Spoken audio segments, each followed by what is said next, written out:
हाय, मैं हूँ हरप्रीत। आज हम बात करेंगे हेड बैंगिंग को लेकर। ऑटिज्म में जो हेड बैंगिंग है बहुत ही ज्यादा बिहेवियर है। ये SIB जिसे हम कहते हैं सेल्फ इंजीरियस बिहेवियर है और इसे कंट्रोल करना बहुत जरूरी है।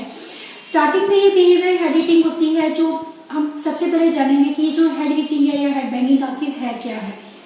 हेड बैंगिंग में जो बच्चा है इस टपनिया जो अपना हेड होता है उसको बहुत जोर से ये अपने हेड पर हिट करता है और कई बार ये इंटेंसिटी और फ्रिक्वेंसी इतनी ज्यादा हो जाती है कि ये काफी डेंजरस और अनसेफ हो सकती है बच्चे के लिए।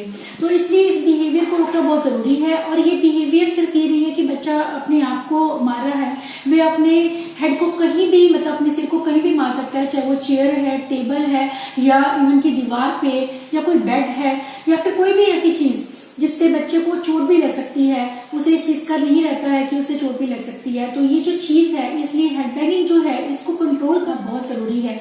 तो आज आपसे इसी बारे में मैं कुछ टिप्स शेयर करने वाली हूँ, कुछ स्ट्रेटेजीज शेयर करने वाली हूँ जो आपको हेल्प करेंगी आपके बच्चे के बिहेवियर को कम करने में, उससे मिनिमाइज करने में या उसे प्रिवेंट करने में। तो सबसे पहले हम किस प्रकार से मदद कर सकते हैं अपने बच्चे की। सबसे पहले तो आप एटमॉस्फेयर को टोटली सेफ कीजिए कि उसको जो एटमॉस्फेयर है ऐसा हो कि जो बिल्कुल सेफ हो, चाहे वॉल की पैडिंग करानी है या उसे कोई सेफ एक हेलमेट देनी और ऐसी चीजें रखनी जो बिल्कुल शार्प ना हो रूम में, जो बिल्कुल उसमें जो है बच्चे को ऐसा कोई चोट लगने के चांसेस बहुत कम रहे, ऐसा कुछ उसको एनवायरमेंट देने की जरूरत होती है उस वक्त पर। ये तो चीजें थी जो आप कर सकते हैं उसके लिए, कुछ एनवायरमेंटल चेंजेस जो कर सकते हैं हम।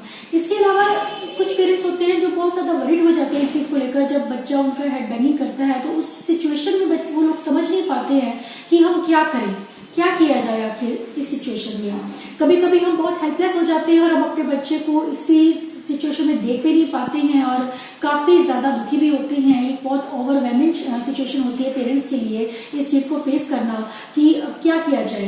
कभी हम डरते भी हैं कि अगर हम कुछ ऐसा ना कर दें जिससे ये बिहेवियर और ज्यादा खराब हो जाए, तो उसके लिए भी हम फिर कोशिश एफर्ट करने से डरते हैं। तो आज हम जानेंगे कुछ ऐसी ही टेक्निक्स जो आपको, जिसमें आप फेल नहीं होंगे, जिसमें आप बच्चे को हेल्प कर सकेंगे।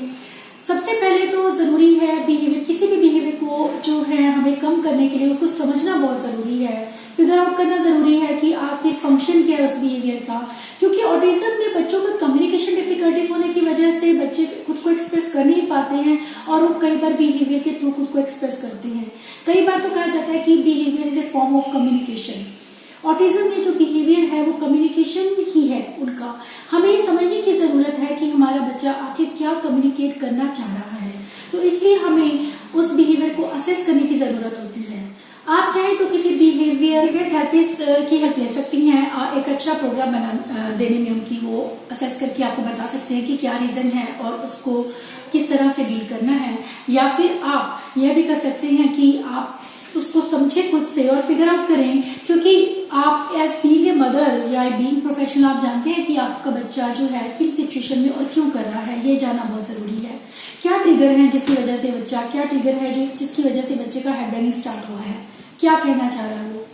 तो इसके जो फंक्शंस हैं बिहेवियर के, पहले वो जानने बहुत जरूरी है कि क्या क्या रीजंस हो सकते हैं बिहेवियर के पीछे। सबसे पहला जो रीजन एक रहता है वो होता है सेंसरी रीजन, जो सेंसरी इश्यूज हैं उसके, कुछ सेंसरी डिसऑर्डर्स हैं जिसके। कभी उसको सेंसरी इनपुट ज्यादा मिल गया तब भी उसका बिहेवियर है, अगर इनपुट कम है तो भी उसका बिहेवियर है। यू नीड टू अंडरस्टैंड कि क्या उसको कौन सी चीज है जो उसको परेशान कर रही है, कोई ऐसा जो डिस्ट्रैक्ट कर रहा है, कोई ऐसी चीज जो उसको परेशान कर रही है या जिससे वो परेशान हो रहा है। मान लीजिए बहुत ज्यादा लाइट उसको इरिटेट कर रही है तो आप लाइट को कम कर सकती हैं। अगर बहुत ज्यादा शोर हो रहा है, कई बार से आ रहा है या क्लासरूम में या घर में ही है, तो आप उसे नॉइस कैंसलिंग हेडफोन दे सकती हैं। इसके अलावा जो कर सकती हैं आप, हेड बैंगिंग के इक्वल अल्टरनेटिव जो एक बिहेवियर है, अल्टरनेटिव जो रहती है थेरेपी, यानी कि जो कुछ बच्चे जो हैं खुद को रिलैक्स करने के लिए भी स्टीमिंग करते हैं, जिसे स्टीमिंग भी कहते हैं, तो उस वक्त पर भी ये स्टार्टिंग में एक जो है स्टीमिंग जो है धीरे धीरे ये कन्वर्ट हो जाती है सेल्फ इंजूरियस बिहेवियर में, तब जो है इसको कंट्रोल करना मुश्किल हो जाता है। तो इसलिए बहुत जरूरी है कि उस सिचुएशन से पहले ही हम इसको हैंडल कर लें। तो इसलिए हम उसे एक एप्रोप्रिएट वे में सेंसरी इनपुट लेना सिखाएंगे, यानी कि उसे हम जो है एक हेड मसाज दे सकते हैं।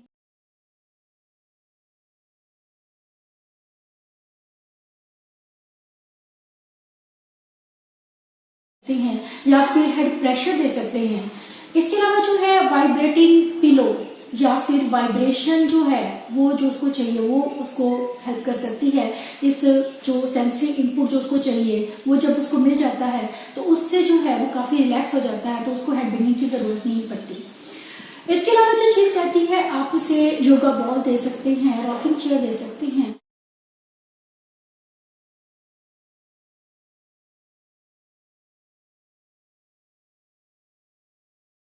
और जो शोर है उसको कम कर सकते हैं, ऑडिटरी उसको रिलैक्स कर सकते हैं, उसको जो चीज चाहिए आप उसे वो दे सकते हैं। तो इससे जो है बच्चा काफी काम करेगा और उसको ये जो बिहेवियर्स हैं उसके अपने आप ही कम होने शुरू हो जाएंगे। इसके अलावा जो चीज रहती है, आप उसे सेंसरी ब्रेक दे सकते हैं। मान लीजिए काम से बच्चा बहुत ज्यादा परेशान हो गया है तो उस वक्त पर उसको कुछ सेंसरी चाहिए खुद को स्टिमुलेट करने के लिए, आप उसे सेंसरी ब्रेक दे सकते हैं। उस टाइम पर आप उसे कुछ स्क्वीजी बॉल वगैरह दे सकते हैं जिससे वो अपने आप को स्टिमुलेट करे और उससे जो है हेड बैंगिंग की जरूरत ही महसूस ना हो। दूसरा जो फंक्शन रहता है बिहेवियर का वो रहता है कम्युनिकेशन। क्योंकि कम्युनिकेशन एक्सप्रेस ना कर पाना अच्छे से अपनी बात को, उस वजह से भी बच्चों में फ्रस्ट्रेशन आ जाता है और वो फ्रस्ट्रेशन की वजह से बच्चे अपने आप को हिट करते हैं। तो ये जो चीज है उस फ्रस्ट्रेशन को कैसे कम कर सकते हैं, उसमें आप उसकी हेल्प कर सकते हैं। अगर आप समझ रहे हैं कि आपका बच्चा आपसे कुछ मांगना चाह रहा है, कोई उसकी नीड है, कुछ चाहिए उसको, तो आप उसे समझ नहीं पा रहे हैं, वो एक्सप्रेस नहीं कर पा रहा है, उस वक्त पे गुस्से में अपने आप को मारना स्टार्ट करता है। तो आप जो है उसको बेटर है कि आप उसको ऐसी चीजें सिखाएं जिससे वो अपने आप को कम्युनिकेट कर सके। जैसे कि फॉर एग्जांपल पैक्स है, आप पैक्स दे सकते हैं, उसको विजुअल कार्ड्स दे सकते हैं कि उसको क्या चाहिए वो आपको बता सके। या फिर आप AAC जो है हमारा कम्युनिकेशन सिस्टम, उसकी हेल्प ले सकते हैं जिसमें हम साइन लैंग्वेज या और चीजें सिखाते हैं। तो उससे जो भी है बच्चे को काफी हेल्प मिलती है खुद को एक्सप्रेस करने में। और जब बच्चा खुद को अच्छे से एक्सप्रेस कर पाता है तो जो ये बिहेवियर है उसका फ्रस्ट्रेशन जो है वो कम हो जाती है और वो बिहेवियर अपने आप ही उसका कम होना स्टार्ट होता है। तीसरी चीज जो रहती है बच्चे की वो रहती है कि वो कुछ डिमांड हमने उसके ऊपर रखती है जो जिसे वो एस्केप करना चाह रहा है, यानी कि उसको वो काम नहीं करना है। डिमांड कुछ ऐसी है या टास्क कुछ ऐसा जो उसने आपने दे दिया है उसके लिए काफी बोरिंग है या काफी डिफिकल्ट है, तो वो उस वक्त पर ऐसे बिहेवियर करता है अपने आप को दूर करने के लिए। तो आप क्या करेंगे उस वक्त पर? उस वक्त पर हम ज्यादातर क्या करते हैं, हम कहते हैं रहने दो, मत करो, छोड़ दो, कोई बात नहीं, इससे बच्चे का जो है हेड बैंगिंग हो जाएगा, हम नहीं देंगे। लेकिन this is not the right option actually. आप उससे जो है उसके बिहेवियर को इससे आप इंक्रीज कर रहे हैं ऐसा करके, क्योंकि जब भी आप उसे आगे एक्टिविटी देंगे तो वो दोबारा फिर से स्टार्ट करेगा, इसका ये बिहेवियर बन जाएगा कि मैं इस काम से बच जाऊंगा। रादर देन वो करने के आप ये कर सकती हैं, आप उस काम को इंटरेस्टिंग बना सकते हैं उसके लिए कुछ फन ऐड कर दीजिए उस एक्टिविटी में, या फिर कुछ ऐसा जो है इजी कर दीजिए, उसकी डिफिकल्टीज को असेस कीजिए कि कहाँ पर उसको प्रॉब्लम आ रही है। उस प्रॉब्लम को सॉल्व करने के लिए आप उसके साथ में रहें, तो जो है एक सपोर्ट सिस्टम उसका बना रहेगा। धीरे धीरे जब वो सीख जाता है तब आप उसको वो काम दें, जब अब लगे कि he can do it very well, तो अब तब आप उसको काम दें, तो आई एम श्योर कि तब ये बिहेवियर जो है एस्केप का ये वो बच्चा नहीं करेगा। फोर्थ चीज जो रहती है वो रहती है अटेंशन सीकिंग। बहुत से बच्चे हैं जिनको अटेंशन की आदत पड़ी रहती है, अटेंशन गेन करना उनको अच्छे से आता नहीं है, इस वजह से बच्चे अटेंशन के लिए अपने पेरेंट्स का या अपनी मदर का ये सब करते हैं। ऐसे में क्या हो जाता है कि सिचुएशन कुछ ऐसी हो जाती है कि मदर किसी से बात भी कर रही है तो बच्चा वो चीज भी टॉलरेट नहीं करता, वो हेड बैंगिंग स्टार्ट करता है कि मदर उसको क्यों इग्नोर कर रही है। तो ऐसे समय पर आपको जरूरी है कि एक प्लान बनाना अटेंशन के लिए कि हम किस तरह से इस चीज से, इस प्रॉब्लम से का सोल्यूशन कर सकते हैं। आप पूरी तरह से बेटर है कि आप पूरी तरह से उसको इग्नोर करने की बजाय अगर आप किसी से बात भी कर रही हैं तो धीरे धीरे आप बीच बीच में उसको ध्यान देती रहें, उससे कम्युनिकेट करते रहें ताकि वो बिल्कुल इग्नोर फील ना करे, क्योंकि कई बार हम बहुत ज्यादा इग्नोर कर देते हैं बच्चे को, तब ये बिहेवियर स्टार्ट होती है। इसके अलावा जो चीज कर सकती हैं, आप उसे एक अप्रोप्रिएट वे सिखा सकती हैं, एक अप्रोप्रिएट तरीका सिखा सकती हैं कि किस तरह से आपको अटेंशन किसी का अगर लेना है तो किस तरह से लेना है। हम किसी के कंधे पर हाथ रखकर उसका अटेंशन लेंगे, हम ये सब नहीं करेंगे बिकॉज दिस इज रॉन्ग। तो ये जो चीज है ये हेल्प करेगी आपके बच्चे को एक सही तरह से अप्रोप्रिएट वे में कम्युनिकेशन सिखाने में, एक्सप्रेस करने में। और एक चीज रहेगी, उसका हेड बैंगिंग जो है वो अपने आप ही धीरे धीरे कम होना स्टार्ट हो जाएगा जब उसको वो चीज मिल जाएगी जिसके लिए ये कर रहा है। इसके अलावा जो एक लास्ट चीज रहती है वो रहती है पेन, जिसे हम कई बार इग्नोर भी करते हैं। हमें कभी ये चीज महसूस ही नहीं होती कि बच्चे को पेन भी हो सकती है। कई बार ऐसा होता है कि बच्चा ड्यू टू पेन कर रहा है, उसे कोई इश्यू नहीं है, कोई कुछ नहीं चाहिए उसको, लेकिन वो सिंपली वो कर रहा है, कोई सेंसरी इनपुट या कोई सेंसरी ओवरलोड नहीं है, तो तब भी वो बच्चा कर रहा है। Then try to understand the function behind the behaviour, क्योंकि उस वक्त पर बिहेवियर को असेस करना बहुत जरूरी है, क्योंकि यह एक ऐसा चीज है जो मेडिकल कंडीशन हो सकती है, जैसे कि कोई उसको एक्सटर्नल पेन हो रही है, कोई ईयर इन्फेक्शन है, या फिर उसके टूथ में कोई प्रॉब्लम है, कोई दर्द हो रही है, टूथ हो रहा है, तो उस वजह से भी बच्चे जो है खुद को जो है इस पेन से डिस्ट्रैक्ट करने के लिए हेड बैंगिंग करते हैं। तो उस वक्त पर आपको उसको कोई मेडिसिन देने की ज़रूरत है ताकि उसको थोड़ा रिलीफ मिले और वो जो हेड बैंगिंग है अपने आप ही खत्म हो जाएगी, या फिर आप किसी डॉक्टर की एडवाइस ले सकते हैं।